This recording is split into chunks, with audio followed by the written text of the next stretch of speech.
অর্থাৎ এই বিশ্ব চরাচরে যা কিছু আছে তার মালিক পরমেশ্বর ভগবান।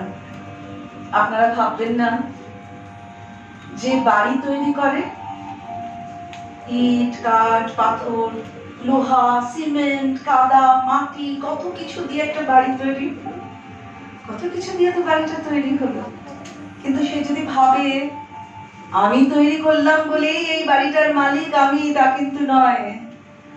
মালিক পরমেশ্বর। তাই জীবন ধারণের জন্য তিনি যেটুকু বরাদ্দ করেন, যেটুকু দিয়েছেন সেটুকুই গ্রহণ করা উচিত এবং সবকিছুই যে ভগবানের সম্পত্তি তা ভালোভাবে জেনে কখনই অন্যের জিনিস গ্রহণ করা উচিত নয়, অন্যের জিনিস চুরি করা উচিত নয়। মা গৃধ কস্য সিদ্ধনম, অন্যের ধনে লোভ করা উচিত নয়। স্বামীজি বারবার করে আমাদের এই কথা শিখিয়েছেন।